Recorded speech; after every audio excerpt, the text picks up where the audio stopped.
বাদই জীবন ধ্বংস হয়ে যাইব। এর জন্য নবী যে কইছেন ওয়াকসুরা জিনা, জিনাটা খুব বেশি জমিনের মধ্যে বাড়িব। ওয়াকসুরা শুরবাল খামর, খুব বেশি মদ খাওয়াটা বাড়িব।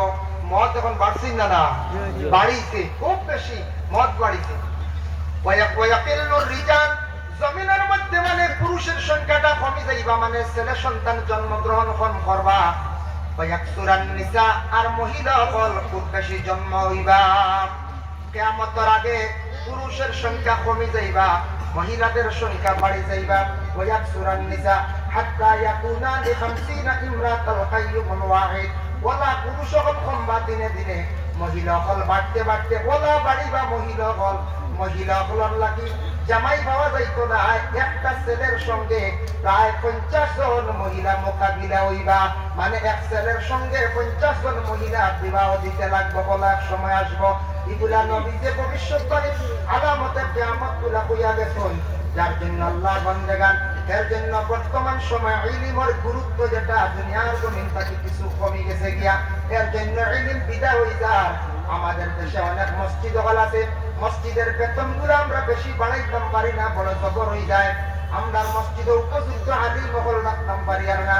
যারা উচ্চ পর্যায়ের পড়িয়া আলিম হইছেন, এক করে মাদ্রাসা পড়াইতাম, এক করে দেখলাম মাদ্রাসা পড়াইতে বড় কঠিন, কালেকশন করা লাগে। যার কারণে মসজিদ এই টাকাটার দ্বারা আমার পরিবার পরিজন মেনটেনেন্স করা আমার পক্ষে সম্ভব নয়। আমি নিজে দেখছি অনেক বিজ্ঞ আলিম হল সরফ নহর গ্রামার কুব্বালা, যারা কি বড্ডা দুঃখে দেশ ছাড়িয়া বাইরা গিয়া বিভিন্ন কোম্পানির চাকরি বড্ডা, বিভিন্ন বিজনেসে জড়িত হইছেন। কারণ কিটা, আমরা ইলমওয়ালারে মসজিদের মধ্যে রাখতাম চাইয়ার না, আমরা বেতনটা বাড়াইয়ার না, গতিকে আমরা আলিম হল দেশটাকে আমরা ছাড়াইয়ার। বড় বড় আলিম হল আজকে দেশ নাই, বাইরা বিভিন্ন দেশের মধ্যে গিয়া কি বড্ডা, বিশেষ করে ডিউটি বড্ডা। সবার কাছে আমার আবেদন রইল, সবে একর লাঠি 10 বুঝা হই নাই। সারা খেয়াল করলেন, দয়া করি আপনাকে বাঁচতে, আগের জিনিসের তুলনায় এখন সব জিনিসের দাম বাড়ছে, গাড়ির ভাড়াও বাড়ি গেছে, সব জিনিসের দাম বাড়ছে, পেট্রোলের দাম বাড়ছে। আল্লাহকে বাঁচতে আমার বিনম্র অনুরোধ, অনেক মসজিদে ওয়াজ মাহফিল হয়, ওয়াজের সময় 5 জন আলিম আনান, 25,000 টাকা দেয়, কিন্তু আস্থা মাসে ইমাম সাহেবের বেতন হইল মাত্র 5,000। দুঃখ লাগে না যায় আস্থা মাসে। অতএব সেই ওয়াজের দিন, ওয়াজ মাহফিলের দিন দেখা যায় ইমাম সাহেব অত হেরান হয়, নাস্তা দিন দৌড়ায়, দান তো হিসেবে 5,000 দিলে কম দিবনি নাই। বাদর দিন পুরোসুরত মেশাবে দিলেও কেন 500, মাত্র 500 ইলা পাইছি, কেউ 1,000। এটা বিবেচনা করবা। মেশাবে ওয়াজের দিন, আগের দিন জোর থেকে বড় দিন 10টা অন্তর মেশাবার ঘুম হানি কিচ্ছু নাই দৌড়ায়, মেশা করে ওয়াজের দিন কিছু একটা পয়সা দিতা। যদি ওয়াজ করছেন না তাই ইমাম, তার একটা হক আছে, সব দৌড়াদৌড়ি করছেন, ফাজিল ডিউটি করছেন, আপনার আমার মহল্লার লাগিয়ে ইমাম সাহেবরে একটু সারায় খুশ করতাম।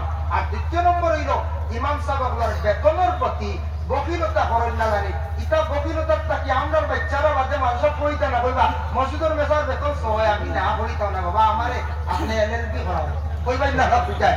ইটা তেলাইয়া বাদে মানুষের দিতে পারতা না। ওমা আলাইনা ইল্লাল বালাগ ওয়া আখিরু দাওয়ানা আনিল হামদুলিল্লাহি রাব্বিল আলামিন। আল্লাহুম্মা আমিন। ربنا ظلمنا أنفسنا وإن لم تغفر لنا وترحمنا لنكونن من الخاسرين।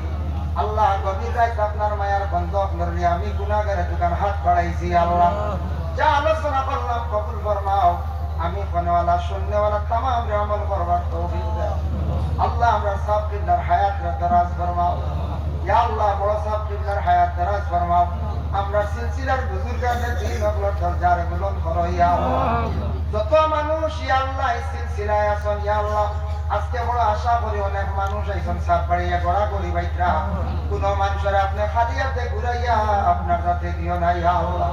যত মানুষে মহফিলও সাহায্য করছেন বিভিন্ন প্রকারে, আল্লাহ তামাম দুনিয়া এবং আখিরাতে আপনি সাহায্য কামনা করিও। ওয়া সাল্লাল্লাহু আলান নবীর হাবিবিল কারীম ওয়া আলিহি ওয়া আসহাবিহি আজমাইন। আমিন।